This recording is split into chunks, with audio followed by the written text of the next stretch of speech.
I remained solitary beside my mother-in-law's hospital bed as she departed. Other chambers resonated with caring families. Mine remained quiet. No spouse, no companions, no telephone calls, not even a fabricated excuse. As the physician recorded the time, a nurse presented me with her final letter. Within were names, a key, and one disturbing directive. The monitor ceased at 3:42 p.m. on a Tuesday, not with a theatrical beep like in films, but with a gentle, constant tone that appeared to extend into eternity. I remained motionless, my hands still clasped around Holly's cooling digits, recognizing I was now the sole living individual in the chamber. My mother-in-law had just drawn her last breath, and I was entirely alone. "Mrs. Walsh, are you all right?" A nurse emerged in the entrance, clipboard held against her torso. Her gaze contained the practiced compassion of someone who observes death regularly, but still hasn't grown insensitive to it. I nodded automatically, my throat too constricted for words. The corridor beyond her hummed with activity. Family members embracing physicians, children grasping balloons for recovering parents, elderly pairs holding hands in waiting area seats. And here I remained in a sphere of quietness that no one had troubled to breach. I contacted them again. I finally managed, my voice embarrassingly faint. My husband and his sister. They claimed they were coming. The nurse's expression grew tender with comprehension. She'd been present the past 3 days while I sustained my watch. She had observed me place those calls, leave those messages, send those progressively frantic texts. She'd witnessed the vacant doorway each time I glanced up expectantly at the sound of footsteps. Some individuals struggle with farewells, she offered gently. But we both understood this wasn't about struggling. This was about choosing not to be present. Through the partition, I could detect the faint sounds of celebration from the adjacent room. Someone was departing today. The contrast made my solitude feel like a physical burden on my chest. I should contact the funeral home, I mumbled, reaching for my phone. 3 missed calls from work, none from Travis or Stella. "The physician will manage the documentation first," the nurse explained softly, guiding me to sit in the chair I'd scarcely left for 72 hours. "And there's something else. Holly left this for you." From her pocket, she retrieved a sealed envelope, slightly creased at the edges. My name was inscribed on it in Holly's distinctive penmanship, sharp, angular letters that somehow remained graceful despite her ailment. "She made me promise to give it to you only after she was gone," the nurse explained. She was quite adamant. My fingers shook as I accepted it. In the 3 years I'd been wed to Travis, Holly had always been courteous but remote. We weren't intimate confidants sharing secrets. What could she possibly have to tell me that couldn't be spoken while she was alive? I broke the seal carefully and extracted a single sheet of paper. Inside was a key attached to the top of the page, old and slightly corroded.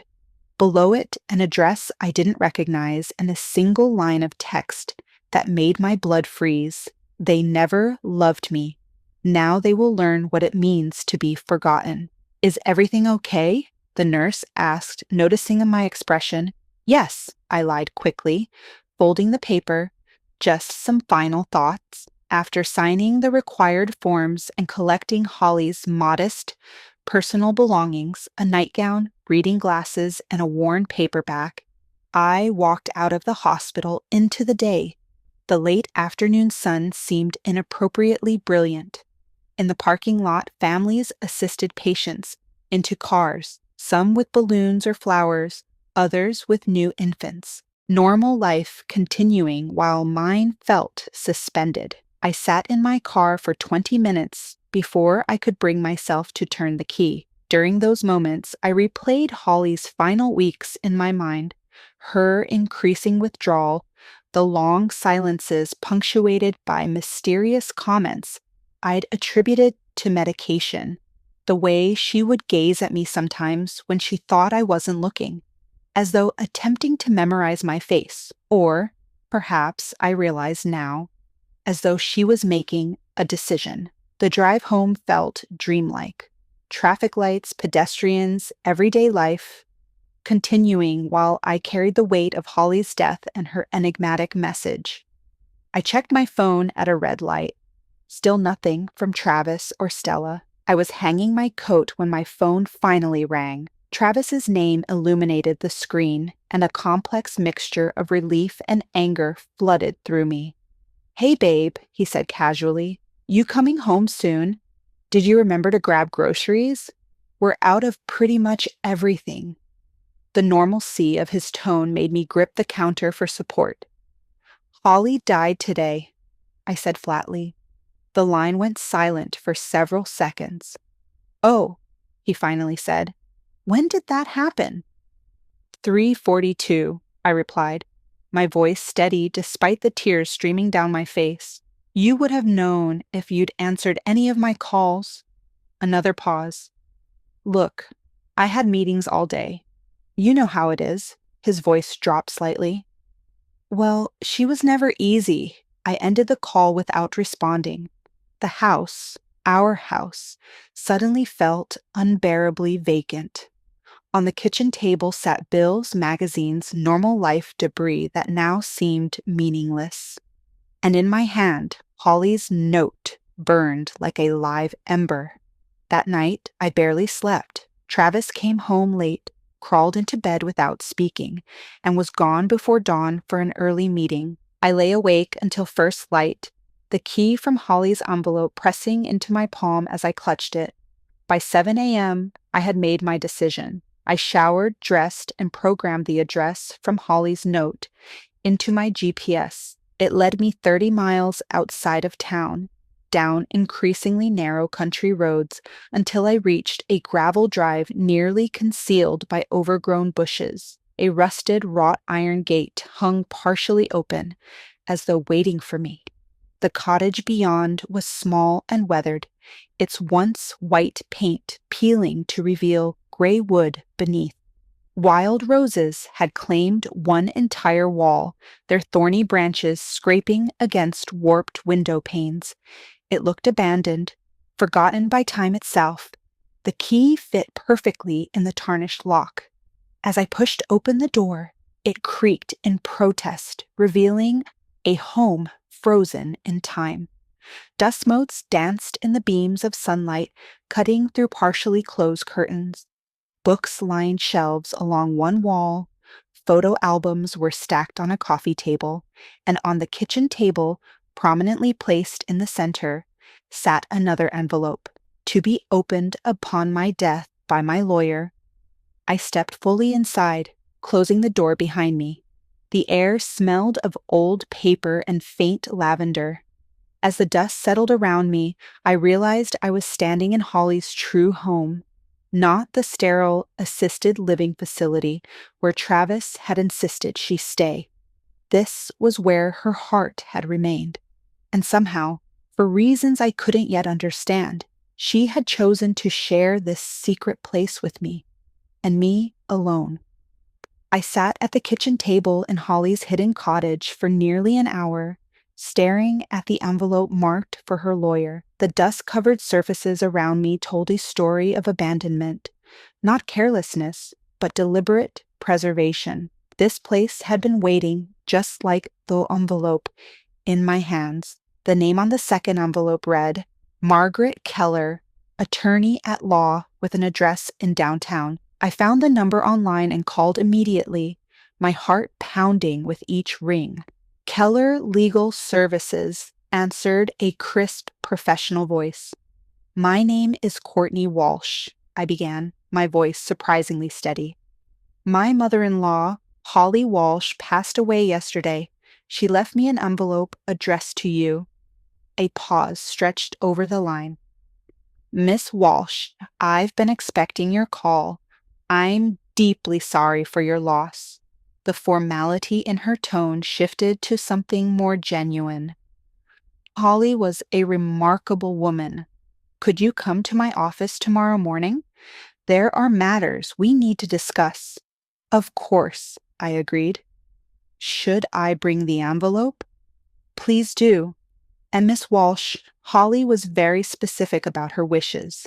She requested that all named beneficiaries be present for the reading of her will. That would include Travis and Stella Walsh. My stomach tightened. They'll need to be there? In person, I'm afraid so. Holly was quite insistent on this point. That evening, I returned home to find Travis sprawled on the couch watching basketball highlights. He barely glanced up as I entered. "Where have you been all day?" he asked, eyes still fixed on the screen. I stood in the doorway studying his profile. The same strong jaw as Holly's, but none of her character. "I've been handling your mother's affairs, since no one else bothered to show up when she died." That got his attention. He muted the TV. "Don't start with the guilt trip, Courtney. Mom and I had our issues. You know that." "Her lawyer called," I continued, ignoring his defensiveness. "We need to be at her office tomorrow morning for the reading of the will. You and Stella," he snorted. "What will? Mom had nothing but medical bills." "Nevertheless, her lawyer insists we all attend. Mrs. Keller said Holly was very specific about this." Travis rolled his eyes but shrugged. "Fine. I'll call Stella." The next morning, Travis drove us downtown in irritated silence. We met Stella outside the modest brick building that housed Keller Legal Services. She was smoking, her angular face pinched with annoyance. "This is ridiculous," she muttered, stabbing out her cigarette. "I had to take unpaid time off for this." We entered the building together, a family only in the most technical sense. Mrs. Keller's office was small but immaculate. Walnut furniture, law books, and a single orchid on the windowsill. The lawyer herself matched her surroundings, silver-haired, impeccably dressed, with shrewd eyes that seemed to evaluate us instantly. Two older women were already seated in the visitor chairs. Diane and Eleanor, friends from Holly's church whom I'd met at holiday gatherings years ago. They nodded politely but seemed as confused about their presence as we were. "Thank you all for coming," Mrs. Keller began once we were seated. "As Holly's legal representative for the past 15 years, I've been entrusted with executing her final wishes." Travis checked his watch pointedly. Stella tapped her foot, arms crossed defensively across her chest. "Let's proceed," Mrs. Keller continued, slipping on reading glasses and opening a leather portfolio. "This is the last will and testament of Holly Elizabeth Walsh, revised and notarized. 2 months earlier, she began reciting the formal language of the document."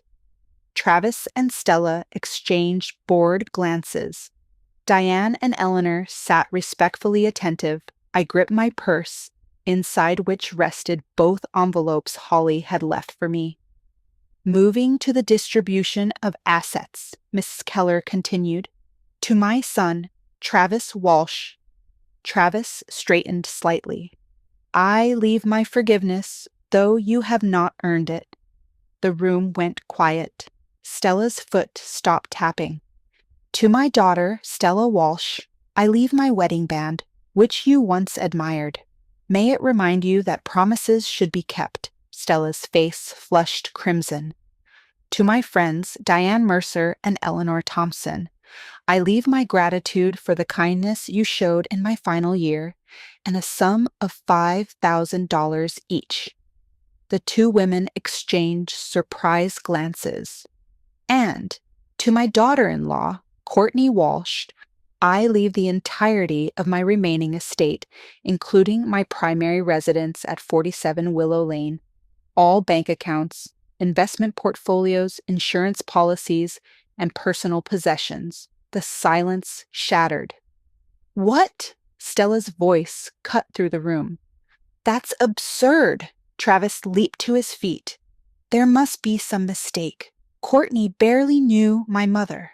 Mrs. Keller remained utterly composed. "There is no mistake. Holly was of sound mind when she made these changes." "Changes?" Travis demanded. "What changes?"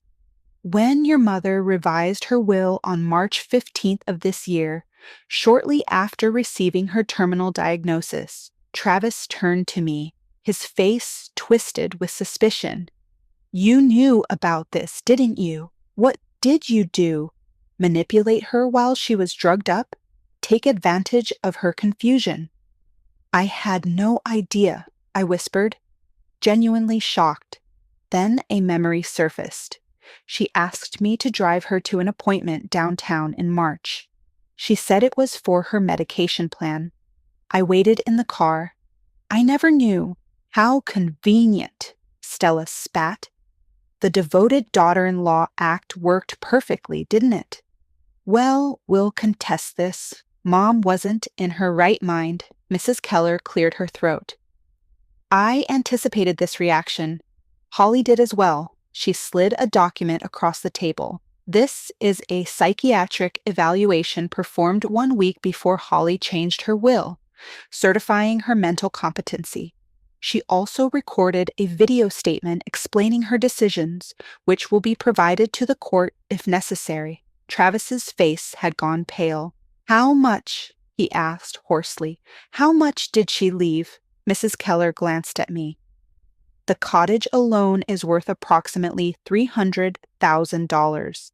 There are investment accounts totaling just over $270,000 and insurance policies worth $150,000. Holly lived modestly but invested wisely." Diane and Eleanor were staring at me with a mixture of surprise and something else. Respect, perhaps, or vindication. "This is legally binding," Mrs. Keller continued. "My office will handle the transfer of all assets. And now, if you'll excuse us, I need to speak with Mrs. Walsh privately." After Travis and Stella stormed out, followed by the two friends, Mrs. Keller handed me a third envelope. "Holly asked me to give you this. After the reading, she said you would understand." Alone in her office, I opened it with trembling fingers. Inside was a single sheet of Holly's stationery, her precise handwriting forming just one paragraph. "Forgive no one. Let them beg, let them kneel, and when they do, smile, turn, and walk away." I folded the note carefully and placed it in my purse alongside the others. When I looked up, Mrs. Keller was watching me with quiet understanding. "She chose you for a reason," the lawyer said softly. "Not just as her beneficiary, but as her voice." In that moment, I finally understood. Holly hadn't simply left me money or property. She'd given me something far more valuable, the power she'd never had in life, and with it, a mission that would test every part of me. Outside, Travis was waiting by the car, his expression a storm of confusion and rage. Stella had disappeared. As I approached, I felt something shift inside me, a new strength flowing through my veins. Holly's voice seemed to whisper in my ear, "Now they will learn what it means to be forgotten." The drive home from Mrs. Keller's office was excruciating. Travis white-knuckled the steering wheel, his jaw clenched so tight I could see a muscle twitching beneath his skin. Neither of us spoke. The silence hung between us like a third passenger, heavy with unspoken accusations. "I'm going to stay at the cottage tonight," I finally said as we pulled into our driveway. "I need to sort through some of Holly's things." Travis gave me a sideways glance, calculation replacing anger in his eyes. "Take whatever you need. This must be overwhelming for you." The sudden shift in his tone made my skin crawl. I gathered an overnight bag without another word and drove back to Holly's secret home. My home now, according to the will. The cottage felt different in the gathering twilight. Less abandoned, more expectant. I turned on lamps, swept away cobwebs, and made a cup of tea in the kitchen where dust coated every surface. On a shelf near the fireplace, I discovered a row of leather-bound journals spanning decades, each labeled with a year in Holly's precise handwriting. I selected the most recent one and settled into an armchair by the window. Outside, crickets began their evening chorus as I turned to the first page. Ben has been gone 7 years today, Holly had written. Travis called for the first time in months. He needed money for car repairs. I gave it to him because I'm a fool who still believes a mother's love should be unconditional. Ben would be furious with me. I read until my eyes burned. Journal after journal revealed a woman I'd never truly known, sharp, observant, and increasingly isolated. Holly had documented everything: Travis's escalating financial demands, Stella's cutting remarks about her embarrassing fashion choices and outdated opinions, friends who drifted away when her illness made socializing difficult. Called Travis 3 times this week, read an entry from just 6 months ago. He's screening my calls.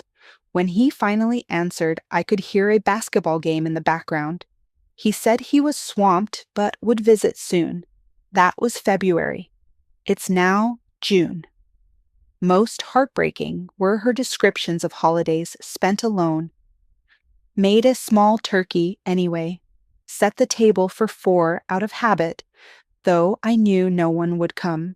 Stella texted, they're spending Christmas with her boyfriend's family in Vermont. Travis didn't even bother with an excuse this year. I slept fitfully that night, Holly's words echoing in my dreams. The next morning, I discovered a wooden chest tucked under the bed in the main bedroom. Inside were bundles of letters tied with faded ribbon, correspondence between Holly and Ben, spanning their 40-year marriage. One letter, dated just weeks before Ben's death, struck me particularly. My dearest Holly, Ben had written in shaky script. The doctor says I don't have much time, so I need to say what matters. Our children have become strangers to us, not in one dramatic moment, but in 1,000 small betrayals. You'll want to leave them everything because that's what mothers do.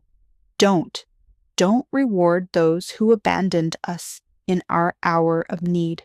Remember what we built together, Holly. Do what's right, even if it's hard, even if it breaks your heart. I carefully returned the letter to its envelope, understanding now the seeds of Holly's final decision. These weren't the bitter actions of a vindictive old woman. They were the considered choices of someone who had finally recognized a painful truth. Some ties, even blood ties, aren't worth preserving when they've been stretched beyond recognition. My phone buzzed with Travis's name on the screen. I hesitated before answering. Hey, he said, his voice unnaturally cheerful. Just checking on you. I made your favorite pasta for dinner if you want to come home. I'll be staying here another night, I replied. There's a lot to go through. No problem, he said smoothly. I was thinking, why don't we take a weekend trip soon? Just us, like the old days. We could use some time to reconnect after everything that's happened. My stomach churned at his transparent attempt. Maybe, I said noncommittally. I'll let you know. For the next week, Travis's metamorphosis was both fascinating and repulsive to watch. He called daily with solicitous questions about my well-being. He cleaned the house, cooked elaborate meals on the nights I came home, even bought me flowers. The performance was flawless but hollow. His eyes remained calculating, watching for any sign his strategy was working. Then the court summons arrived. Petition to contest validity of will, the document proclaimed in bold type. Stella had filed a formal challenge, claiming Holly had been of unsound mind and subject to undue influence. The allegations painted me as a manipulative opportunist who had isolated Holly and poisoned her against her family. I called Mrs. Keller immediately, my hands shaking. "I expected this," she said calmly. "Stella consulted 3 different attorneys before finding one desperate enough to take her case. Don't worry." Holly anticipated this reaction and prepared extensively. 2 days before the hearing, Mrs. Keller invited me to her office to review their strategy. She placed a small digital recorder on her desk. "Holly made these recordings during her final months," she explained. "With her full knowledge and consent." She pressed play. Holly's voice, thinner than I remembered but clear and articulate, filled the room. "My daughter Stella visited today for the first time in 8 months. She spent 12 minutes complaining about her job, 20 minutes scrolling through her phone, and left when I mentioned my latest scan results. She asked if she could borrow my mother's diamond earrings. I said no. She called me selfish." Mrs. Keller stopped the recording. "There are dozens more like this." Holly was documenting their behavior long before she changed her will. Combined with her psychiatric evaluation and her doctor's testimony, Stella doesn't have a case. The courtroom was small and airless. Stella sat with her attorney, a nervous man with thinning hair, who kept shuffling his papers. Travis sat directly behind them, separate but clearly aligned.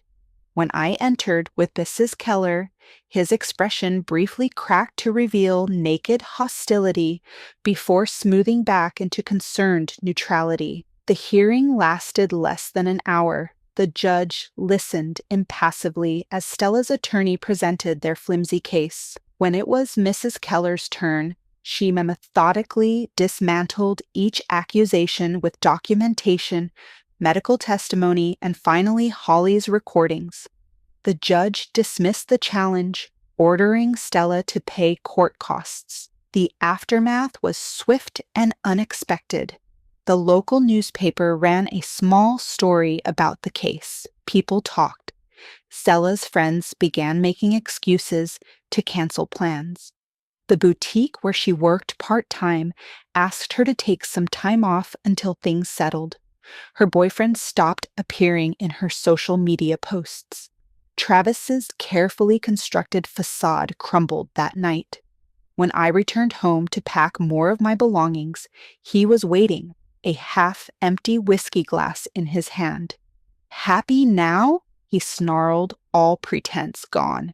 "You've turned my own mother against me from beyond the grave." "Holly did that all by herself," I replied quietly. "She just needed someone to witness it." "You think you're so smart," he hissed, stepping closer. "Played the perfect daughter-in-law while plotting to steal everything." In that moment, I saw Travis clearly, not as my husband or even as Holly's son, but as the selfish, entitled man both women had eventually recognized. The revelation wasn't dramatic. It was simply the final piece clicking into place. "I'll be moving to the cottage permanently," I said, stepping around him. "You can keep this house for now. We'll discuss divorce terms through our attorneys." "Divorce?" His face contorted with genuine shock. "You can't be serious. After everything I've done for you." The question hung in the air between us, so absurd I almost laughed. Instead, I walked upstairs to pack, Holly's words from her letter echoing in my mind. "Forgive no one. Let them beg. Let them kneel." The cottage became my sanctuary during the divorce proceedings. I spent my days sorting through Holly's belongings, discovering new facets of her life with each box and drawer I explored. At night, I slept in her bedroom, oddly comforted by the faded floral wallpaper and the soft ticking of the grandfather clock in the hallway. 3 weeks after I'd moved out of our house, Travis appeared on the cottage doorstep. The confident swagger was gone, replaced by a carefully constructed humility that didn't reach his eyes. He stood with his hands in his pockets, shoulders slightly hunched. "Can we talk?" he asked, trying to peer around me into the cottage. I stepped outside rather than inviting him in, closing the door firmly behind me. Holly's space wasn't for him to invade. "The bank called," he said after an awkward silence. "They're questioning some of the business loans without Mom's co-signing power." He trailed off, eyes fixed on a point just past my shoulder. "And," I prompted, refusing to make this easier for him, "I'm in a tight spot. Just until things stabilize. 5,000 would cover this month's mortgage and the car payment." I studied his face, the face I'd woken up beside for 3 years, thinking I knew the person behind it. "Your mother left everything to me," I replied evenly. "You left her with nothing. I'm just following her wishes." His carefully constructed facade cracked. "She's dead. What does it matter to her now? This isn't about Mom anymore. This is about you being vindictive." "No, Travis. This is about consequences.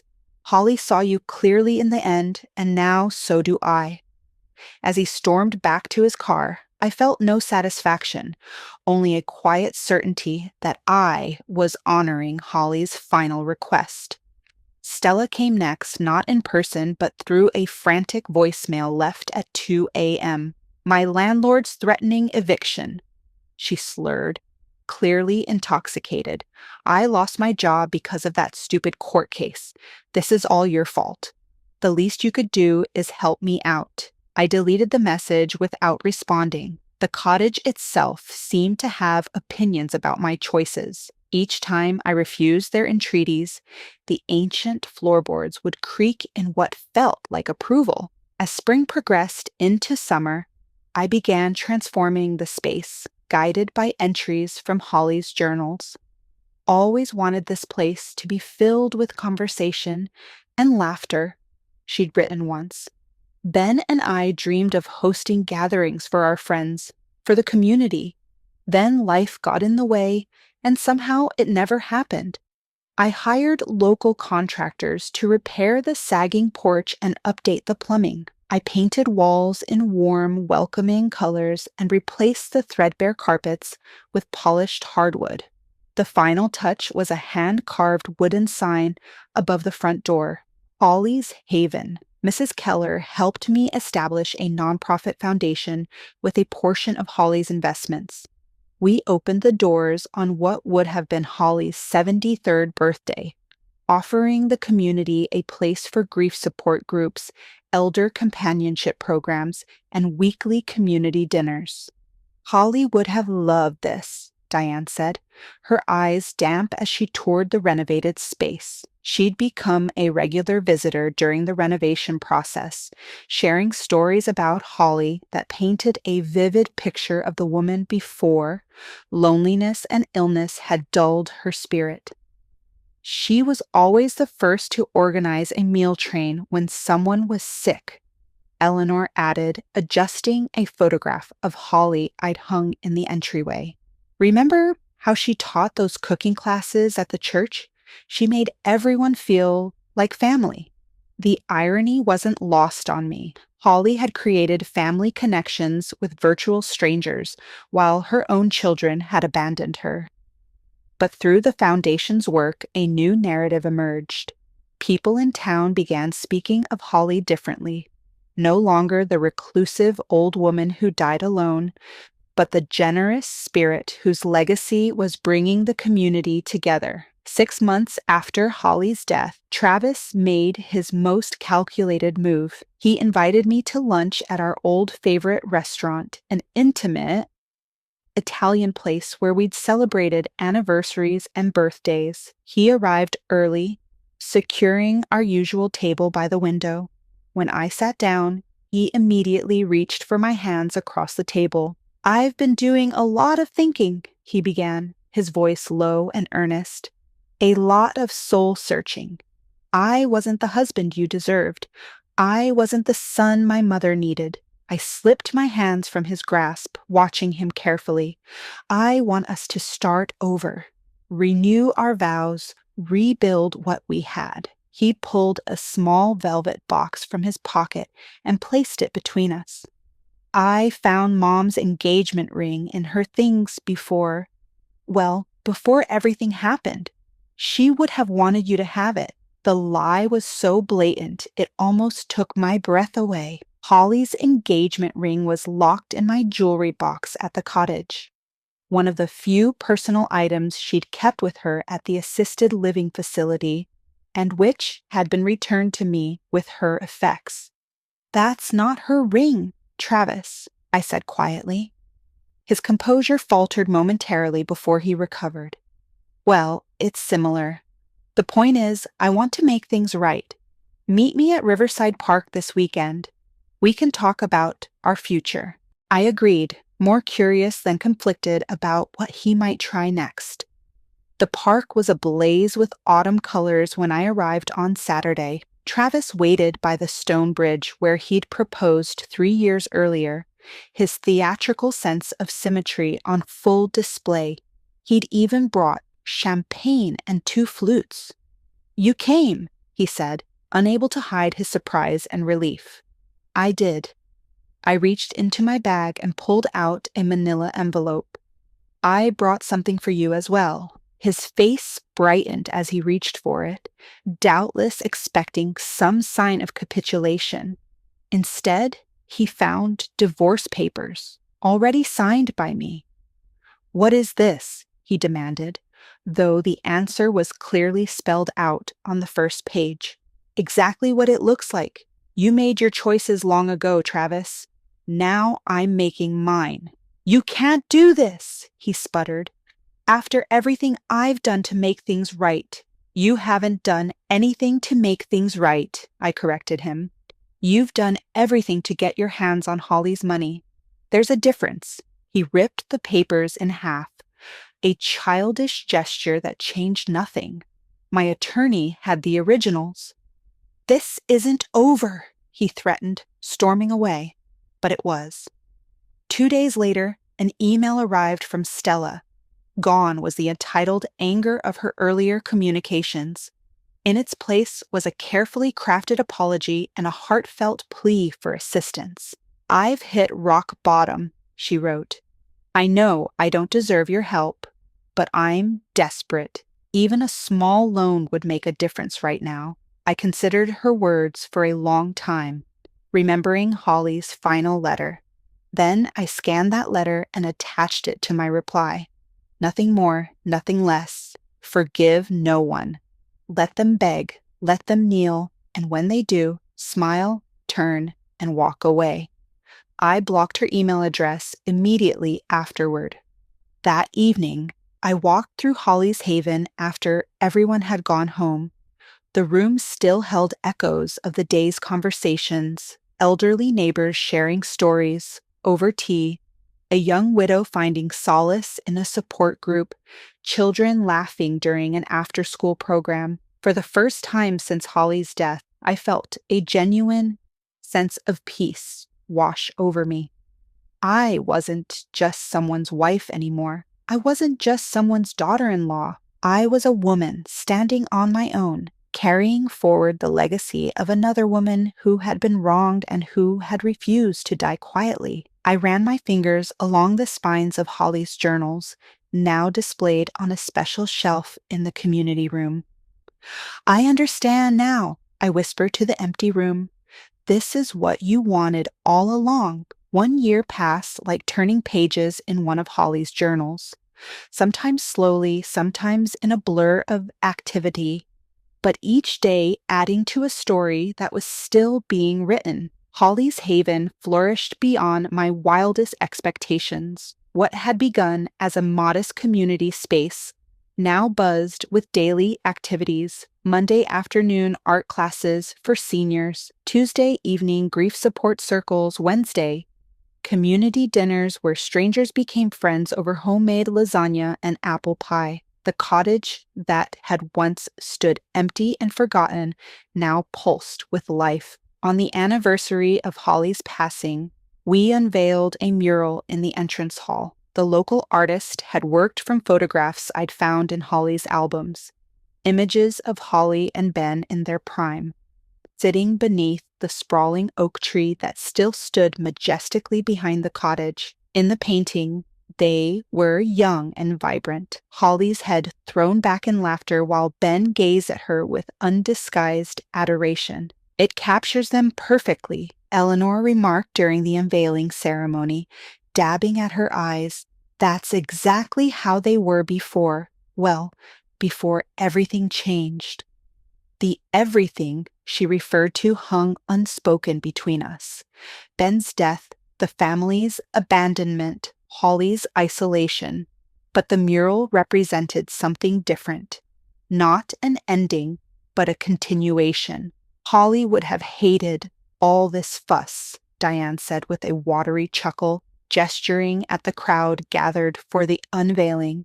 "But secretly, she would have loved it too," I nodded, throat tight with emotion. "She would have pretended to be embarrassed while memorizing every detail to write about later." That evening, after everyone had gone home, I sat alone in what had once been the Holly's bedroom, but now served as my office.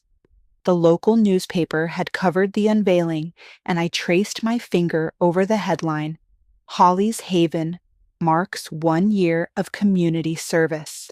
The article mentioned the upcoming senior health fair we were hosting and quoted several program participants about the difference the center had made in their lives. My phone buzzed with a text from Mrs. Keller. "Holly would be proud, not just of the center, but of you." The following week, I received an invitation to speak at a regional conference on elder care and community support. The organizer had visited Holly's Haven during an open house and been impressed by our programs. "We'd love for you to share your story," she explained over the phone. "So many seniors face isolation. Your perspective could be valuable." Standing at the podium a month later, facing a room full of healthcare professionals, social workers, and community organizers, I felt Holly's presence acutely. "My mother-in-law died alone," I began, my voice steady despite the emotion constricting my chest. "Not because she had no family, but because her family chose not to be there." I shared Holly's story, sanitized of the more painful details, her name changed to protect what little privacy remained, focusing instead on the insidious nature of elder isolation, how it happens not in dramatic moments, but in a series of small betrayals, missed phone calls, postponed visits, dismissive responses. The community center we've created isn't just about activities or services, I explained. It's about bearing witness to each other's lives. It's about creating spaces where people are truly seen and heard, especially when their biological families fail them. After my speech, a line of people waited to speak with me. Many shared similar stories, parents or grandparents whose children had drifted away, elderly neighbors who went days without speaking to another human being. "Have you considered writing a book?" one woman asked, pressing her card into my hand. "I'm an editor at Meridian Publishing. Your message deserves a wider audience." That night in my hotel room, I opened my laptop and began typing. The words flowed easily, as though they'd been waiting for permission to emerge. I wrote about Holly, about her journals, about the woman I'd come to know only after her death. I wrote about grief, not just for her passing, but for the relationship we might have had if I'd recognized her loneliness sooner. But as the manuscript progressed over the following months, it transformed. The early chapters, steeped in loss and regret, gave way to something unexpected: hope. I found myself writing about Holly's Haven, about the community that had formed within its walls, about the healing that happens when people come together with purpose. I titled the manuscript "The Letter That Set Me Free," an homage to Holly's final communication that had changed the course of my life. My editor loved it, calling it a timely examination of family obligation, elder care, and finding strength in unexpected places. News traveled, as it always does, in small towns. I heard through Eleanor that Travis had moved to Arizona, remarried just 6 months after our divorce was finalized.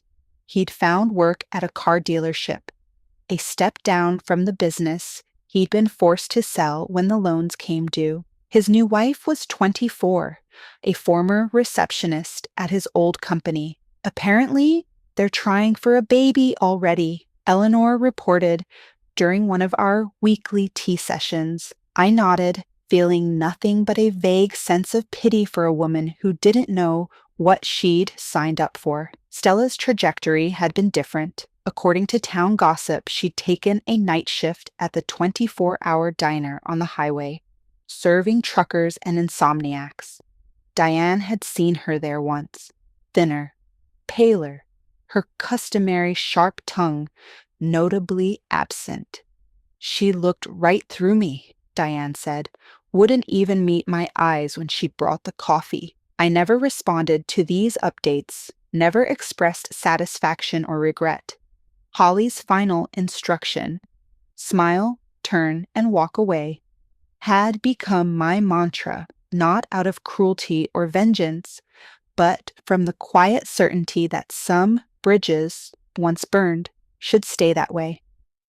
The book was published in spring, coinciding with the second anniversary of Holly's Haven. The launch event, held in the center's community room, drew a surprisingly large crowd. As I signed copies and accepted congratulations, I couldn't help but think of how differently things might have gone if Holly had been surrounded by even a fraction of this support during her final days. Later that evening, after the caterers had packed up and the last guest had departed, I walked out to the massive oak tree behind the cottage. Its branches stretched toward the darkening sky, leaves rustling in the gentle breeze. At its base, I placed a bouquet of wildflowers, the same variety that had grown in Holly's garden when she and Ben first bought this land. "You were never forgotten," I whispered, resting my palm against the rough bark. "And now neither am I." The breeze picked up, sending petals dancing around my feet. In that moment, I felt a profound sense of completion. The past, with all its pain and betrayal, remained where it belonged, behind me. The future stretched ahead, built not on the shaky foundation of family obligation, but on the solid ground of truth, respect, and quiet strength. Holly's final gift hadn't been the money or the property. It had been permission to define myself on my own terms, to recognize toxic relationships and walk away from them without guilt, to build something meaningful from the ashes of disappointment. As twilight deepened into night, I made my way back to the cottage, to the home that had become both sanctuary and mission. Tomorrow would bring new visitors to Holly's Haven, new stories, new connections. The work would continue, evolving in ways even Holly couldn't have imagined. And somewhere, I like to think she was watching, not with bitterness or regret, but with the quiet satisfaction of a woman whose final act of defiance had created ripples of change far beyond her own life. That, I decided, was the true meaning of legacy. Not what you leave behind, but what grows from the seeds you plant. Holly had planted seeds of truth in the barren soil of betrayal, and against all odds, something beautiful had blossomed